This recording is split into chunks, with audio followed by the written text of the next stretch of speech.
Hello everyone, welcome to my channel chemistry with Ankushi. तो चलिए अपना वीडियो स्टार्ट करते हैं। Types of chemical reaction. Video को लास्ट तक ज़रूर देखिए, चैनल को लाइक कीजिए, सब्सक्राइब कीजिए एंड शेयर कीजिए।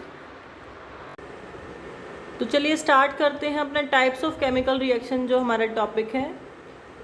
तो लास्ट वीडियो में हमने कम्बिनेशन का और डिकम्पोजिशन का किया था। तो डिकम्पोजिशन में जैसे हमने किया था कि जिसमें क्या है कि कोई भी एलिमेंट क्या होगा, वो डिकम्पोज हो जाएगा, टूट जाएगा, ब्रेक हो जाएगा टू और मोर सब्सटेंसेस में। तो अभी हम करते हैं कि डिकम्पोजिशन के लिए क्या है, एनर्जी की रिक्वायरमेंट होती है कई रिएक्शंस में। जैसे हम यहाँ पे देख रहे हैं फेरस सल्फेट FeSO4, हमने इसको हीट किया तो उससे फेरिक ऑक्साइड, सल्फर डाइऑक्साइड और सल्फर ट्राइऑक्साइड हमारे पास मिल रहा है। तो ये एक डिकम्पोजिशन रिएक्शन है। तो कुछ जब डिकम्पोजिशन रिएक्शंस हीट की हेल्प से होती है तो उसको हम बोलते हैं थर्मल रिएक्शंस। थर्मल वर्ड का मतलब ही क्या होता है, हीट या एनर्जी। तो अब यहाँ पे एनर्जी जो है अलग अलग फॉर्म में होती है। इसमें हम देख रहे हैं कि वाटर का ब्रेक डाउन हो रहा है H2+O2 में।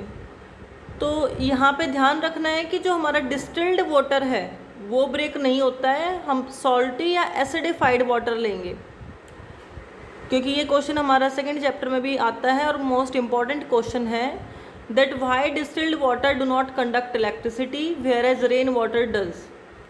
तो यहाँ पे हमें प्योर वाटर नहीं लेना है, हमें लेना है कोई भी रेन वाटर हो सकता है या एसिडिफाइड वाटर या सॉल्टी वाटर। तो ब्रेक हो जाएगा जब उसमें से हम इलेक्ट्रिसिटी पास कराएंगे हाइड्रोजन और ऑक्सीजन में। तो यहाँ पे हमारी एनर्जी की कौन सी फॉर्म हमने ली है, इलेक्ट्रिकल फॉर्म हमने ली है। यहाँ पे सिल्वर क्लोराइड हमने लिया है, जब वो लाइट की प्रेजेंस में होगा तो ब्रेक हो जाएगा Ag+Cl2। सिल्वर जो है उसका सिल्वर कलर होता है, ग्रेइश वाइट है, और क्लोरीन जो है येलोइश ग्रीन कलर का फॉर्म हो जाएगा। तो यहाँ पे भी डिकम्पोजिशन हुआ है सिल्वर क्लोराइड का, लेकिन किसकी हेल्प से हुआ है, लाइट की हेल्प से हुआ है। यहाँ पे सिल्वर ब्रोमाइड का डिकम्पोजिशन हुआ है, वो भी सनलाइट की हेल्प से हुआ है।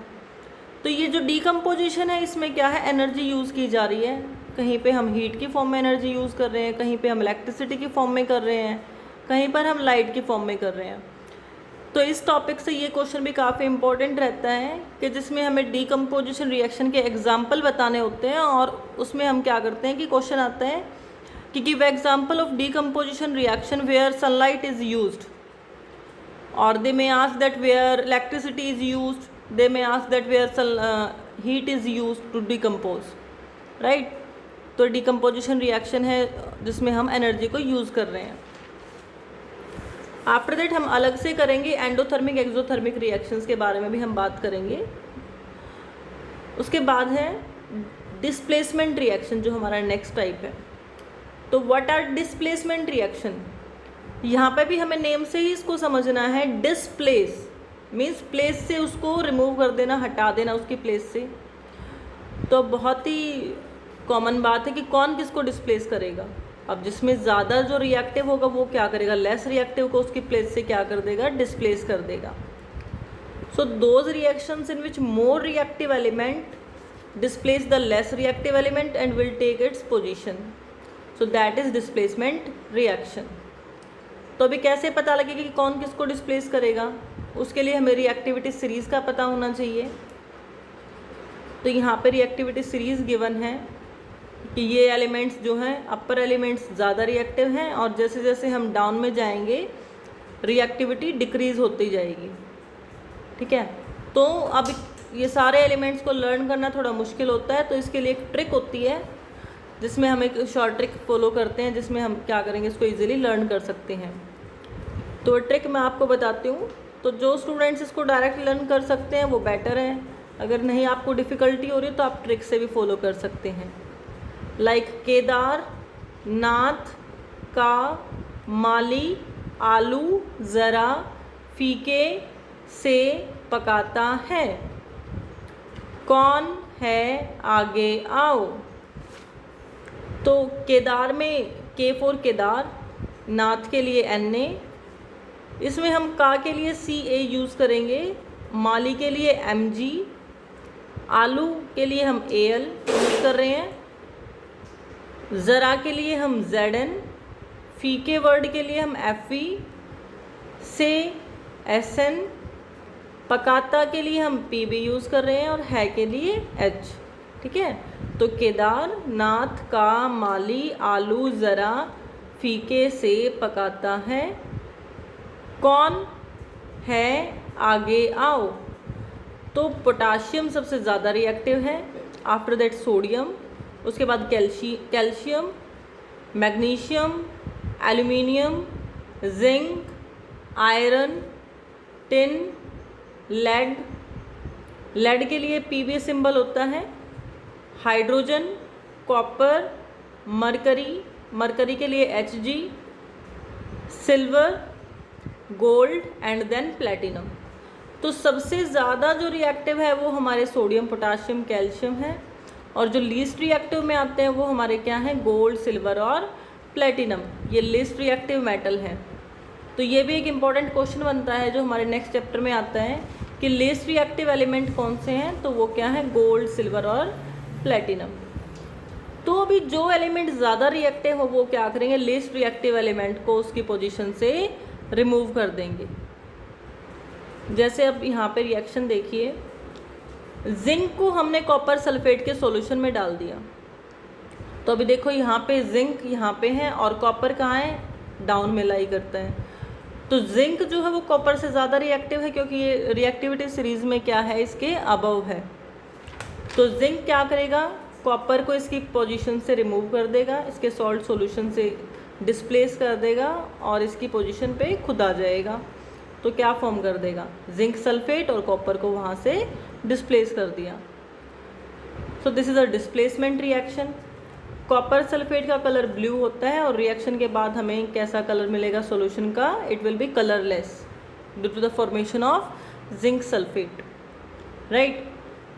तो यहाँ पे एक प्रैक्टिकली क्वेश्चन आता है कि why it is just wait, zinc is more reactive than copper, okay, why we can't put zinc spatula in copper sulphate, okay, question is like that, because zinc is more reactive than copper, it will displace copper from its salt solution, okay, that's why we should not put zinc spatula in copper sulfate solution, okay। लेकिन हम copper का spatula हम zinc sulphate में use कर सकते हैं क्योंकि copper least reactive है जिंक से, तो ये कॉपर क्या करेगा, इसको इसके सॉल्यूशन से रिमूव नहीं कर पाएगा, तो वहाँ पे रिएक्शन नहीं होगा। तो based on this reactivity series, other examples are also given here, like copper sulfate plus iron. You know, iron is here and copper is here. Iron is more reactive than copper. It will also displace copper from its salt solution and will form ferrous sulfate FeSO4, और copper को वहाँ से remove कर देगा।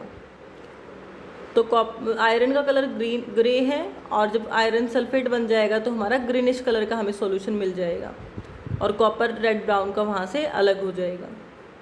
उसके बाद copper chloride को lead के साथ अब अगर हम रिएक्ट कराते हैं तो हमारे पास बनेगा lead chloride plus copper, AgNO3 और कॉपर को कराएंगे तो इस केस में कॉपर सिल्वर से ज़्यादा रिएक्टिव है तो कॉपर नाइट्रेट वहाँ पे फॉर्म हो जाएगा। तो डिस्प्लेसमेंट रिएक्शन में क्या होगा कि जो ज़्यादा रिएक्टिव है वो कम रिएक्टिव को उसकी प्लेस से रिमूव कर देगा। उसके बाद आता है हमारा डबल डिस्प्लेसमेंट रिएक्शन। तो those reaction in which two compound react by exchange of ions to form new compound. तो यहाँ पे क्या होगा, आयंस का एक्सचेंज हो जाएगा। इसमें देखो एलिमेंट का एक्सचेंज हो रहा था, इसमें क्या होगा, आयंस का एक्सचेंज होगा। तो पहले आपको पता होना चाहिए कि आयंस क्या होते हैं। Ions are the charge species, means whenever atoms having charge they are ions, they are called ions. तो जब भी एटम्स के ऊपर चार्ज आ जाएगा तो उसको हम आयन बोलेंगे। तो इसमें आयंस का एक्सचेंज होगा, जैसे AgNO3 और NaCl को जब हम रिएक्ट कराते हैं तो यहाँ पे हमारे पास सिल्वर के भी आयन बनेंगे, सोडियम के आयन बनेंगे, ठीक है। तो ये दोनों क्या करेंगे, अपनी एक दूसरे की पोजीशन को एक्सचेंज कर लेंगे, अपनी प्लेस को।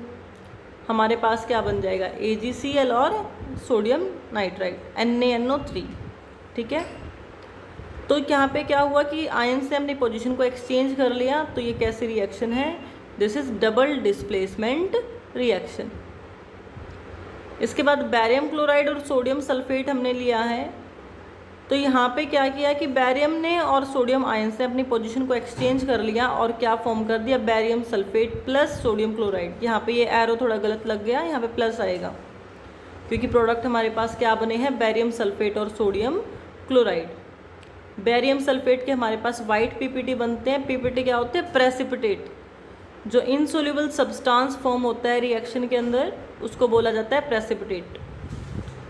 लेड नाइट्रेट और पोटाशियम आयोडाइड को रिएक्ट कराएंगे तो हमारे पास बनेगा lead iodide plus potassium nitrate. तो यहाँ पे भी लेड आयंस हमारे पास है, पोटाशियम आयन से दोनों क्या करेंगे, अपनी एक पोजीशन को एक्सचेंज करेंगे। तो कौन सी रिएक्शन हो गई, ये डबल डिस्प्लेसमेंट रिएक्शन हो गई। तो नेक्स्ट वीडियो में हम अपनी बाकी रिएक्शंस के बारे में डिस्कस करेंगे, that are oxidation reduction reaction. Okay, तो जब तक आप वीडियो को देखिए, रिवाइज कीजिए टॉपिक को, लाइक कीजिए वीडियो को, सब्सक्राइब कीजिए और शेयर कीजिए। Thank you for watching the video.